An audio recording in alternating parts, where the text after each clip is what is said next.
Pak. Kami sudah 3 tahun menerima pelajaran-pelajaran tentang ketahanan dari Bapak. Dan justru tentang riwayat Bapak sendiri, Bapak belum pernah menceritakan kepada kami. Apa Bapak tidak berkeberatan untuk menceritakannya tentang hal itu, Pak? Wah, ini agak susah menceritakan riwayat diri sendiri. Tapi baiklah, hanya saja serba singkat ya. Begini, yang disebut 3 serangkai, yaitu pimpinan pusat daripada Indische Partei. Adapun Indische Partei ini, partai yang pertama kali menuju ke arah politik. Partai politik yang pertama. Memang dulu sudah ada perhimpunan-perhimpunan. Budi Utomo berdiri tahun 8, lalu perhimpunan-perhimpunan lain seperti di Sumatera, di Jawa, di Sulawesi, di seluruh Indonesia, malah ada suatu perhimpunan rakyat yang umum, yaitu Serikat Islam. Tapi belum ada yang berani menunjukkan dirinya sebagai gerakan politik. Budi Utomo menamakan dirinya usaha kulturil.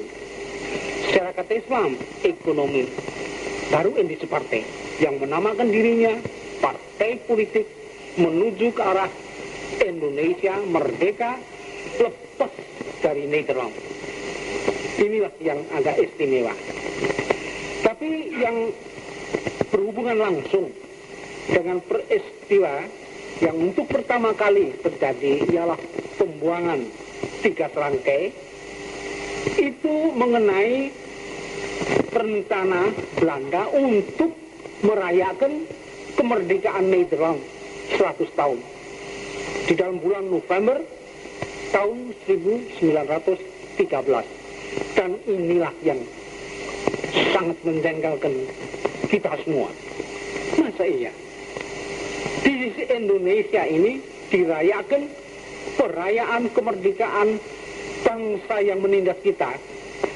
Untuk itu kita mendirikan komite yang bermaksud supaya menggagalkan maksud Belanda ini. Jangan sampai ini terjadi. Sebab ini suatu penghinaan terhadap bangsa kita, terhadap kehormatan nasional kita. Selain daripada itu, ada juga yang menjengkelkan kita semua. Pada waktu itu, rakyat disuruh ikut membayar biayanya. Di desa-desa diedarkan Leisterma, dan siapa-siapa dimintai, dan barang tentu orang takut, lalu terpaksa memberi. Siapa yang mengedarkan itu orang-orang dari pemerintah. Karenanya lalu kita berusaha supaya ini gagal. Selain itu, komite Bumi Putra yang kita dirikan ada maksud lain juga, ialah untuk menuntut adanya parlemen. Dan ini berarti Indonesia merdeka. Komite Bumi Putra mulai aksinya dengan mengedarkan surat edaran ke seluruh Indonesia. Dan terbuktilah di situ bahwa kami dapat bantuan sepenuhnya dari segala golongan.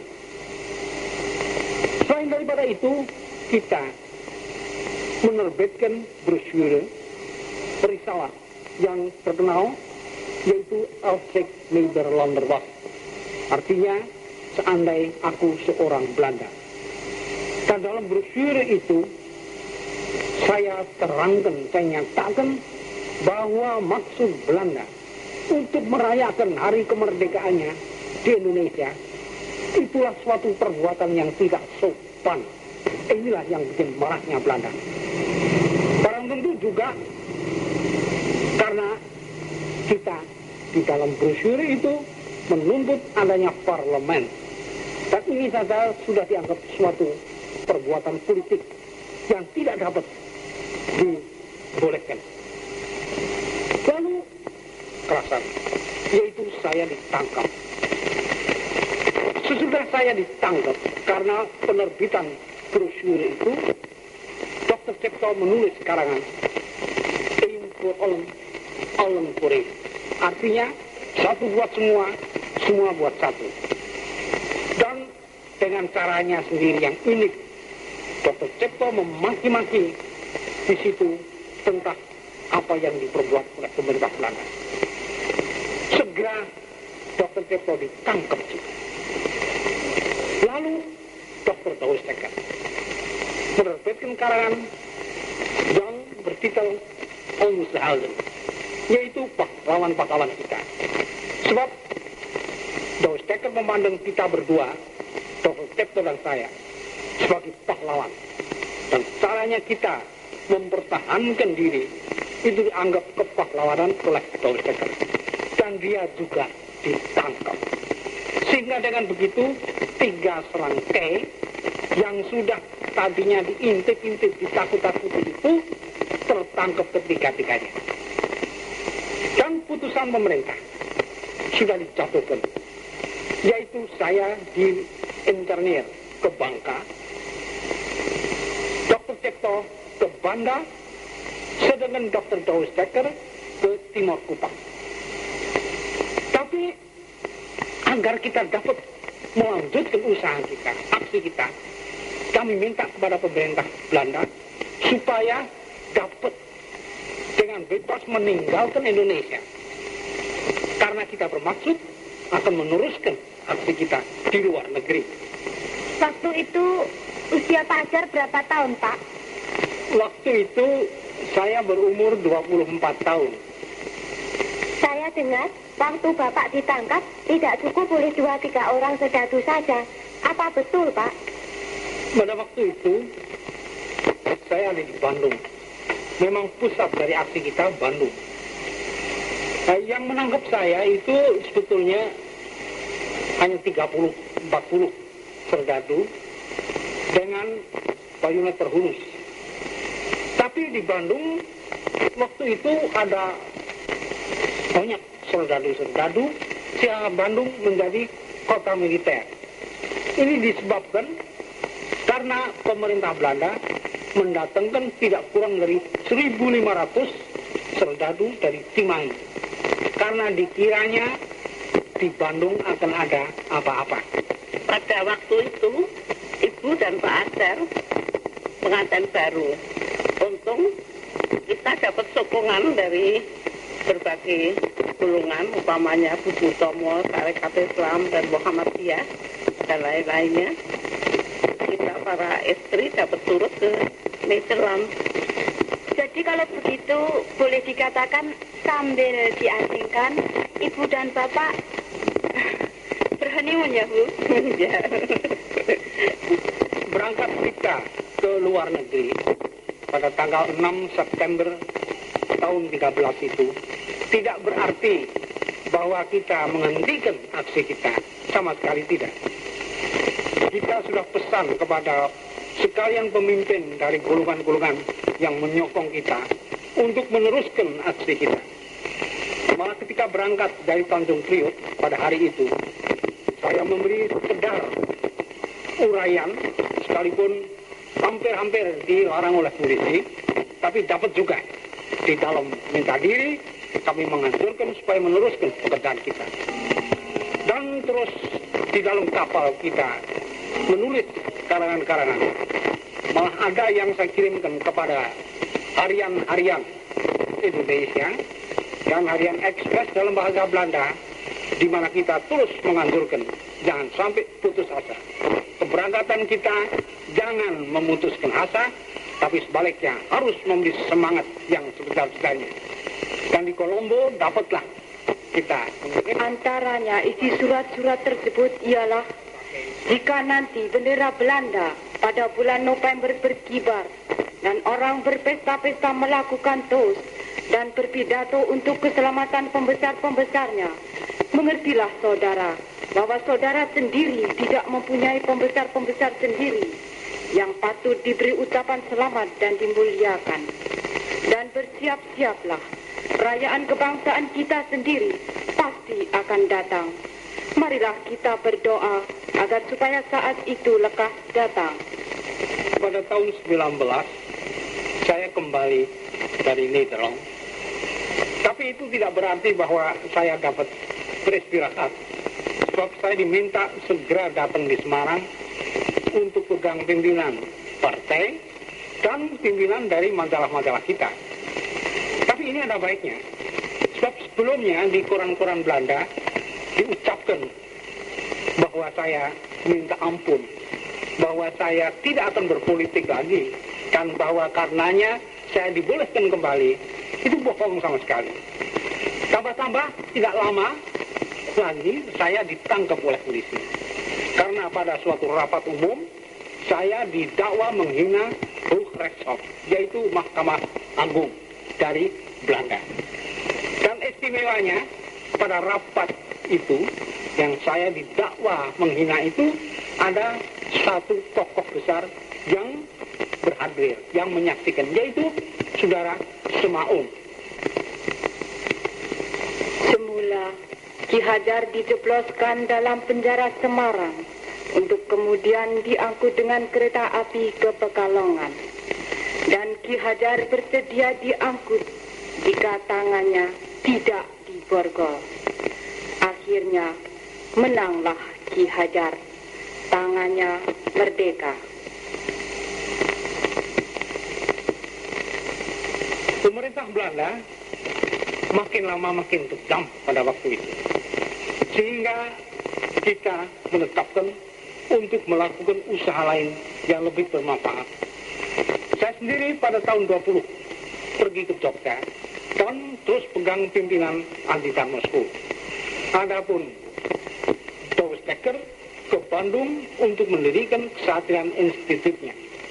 Hanya Dr. Cipto yang meneruskan gerakan politiknya dengan menerbitkan majalah yang terkenal, yaitu Pangbuka. Dan dengan caranya sendiri, Dr. Cipto terus mengecam segala apa yang tidak baik dari pemerintah Belanda, sehingga terpaksalah pemerintah membuang dia lagi ke Banda Neira tahun 27. Pada tahun 22, saya meninggalkan Adi Darmo dengan maksud untuk mendirikan perguruan nasional yang semurni-murninya bersifat nasional. Sebab harus diingat, Adi Darmo ada yang punya, perhimpunannya ada, dan mempunyai juga maksud dan tujuan yang tertentu. Adapun maksud kami itu dapat terlaksana pada tahun 22 itu, tepatnya 3 Juli 22, dan pada waktu itu dapatlah saya bantuan dari tokoh-tokoh nasional, di antaranya marhum Sutatmo Suryokusumo, marhum Suryo Putra, dan lain-lainnya. Dan semua itu berkehendak untuk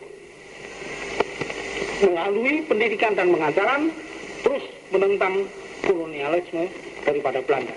Sebab juga Belanda melakukan kolonialisme itu dengan melalui sekolah-sekolahannya. Tak sedikit duri dan goda merintang jalan taman siswa. Sampai-sampai karena pajak, bangku-bangku sekolah, dan lain-lain barang harus dilelang.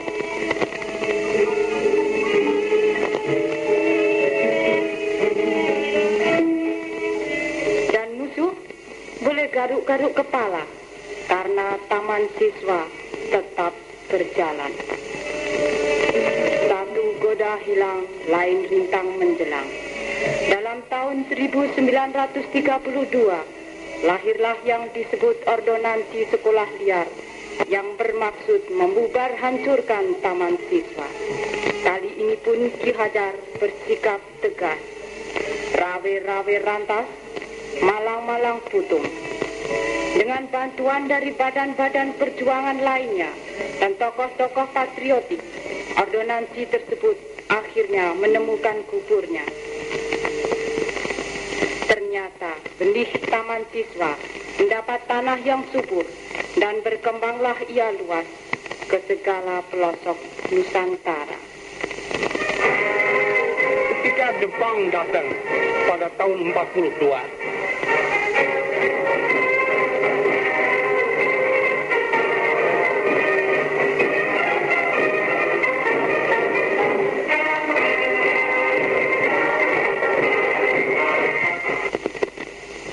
Atas anjuran Bung Karno dan Bung Hatta, para pemimpin bersama-sama mencari jalan bagaimana caranya rakyat kita terus dapat memelihara semangat nasional sekalipun Indonesia diduduki Jepang. Dan untuk itu para pemimpin lalu mendirikan Putra, yaitu Pusat Tenaga Rakyat, yang dipimpin oleh apa yang disebut 4 serangkai, yaitu Bung Karno, Bung Hatta, Kiai Haji Mansur marhum, dan saya sendiri. Hanya 1 tahun saya ikut memimpin Putra. Kemudian saya meninggalkan Jakarta menuju Yogyakarta. Sebelum berangkat, saya dapat jaminan dari sekretaris Gun Saikam bahwa Taman Siswa akan terus boleh buka, sekalipun lain-lain perguruan ditutup. Karenanya langkah terkejut saya ketika datang di Jogja tahu bahwa Taman Siswa sudah ditutup. Saya minta keterangan kepada Syucokan. Saya berkata bahwa dari Jakarta dijamin bahwa Taman Siswa akan terus boleh buka. Dan apa jawabnya Syucokan? Tuan seorang pemimpin yang bohong. Barang tentu perkataannya demikian tidak saya terima. Saya protes sekeras-kerasnya. Dan ini rupanya membuat amarahnya Syucokan.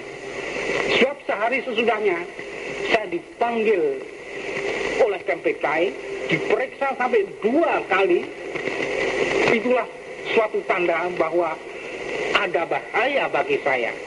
Tapi apa boleh buat? Saya tidak boleh menerima perkataan Syucokan itu tadi.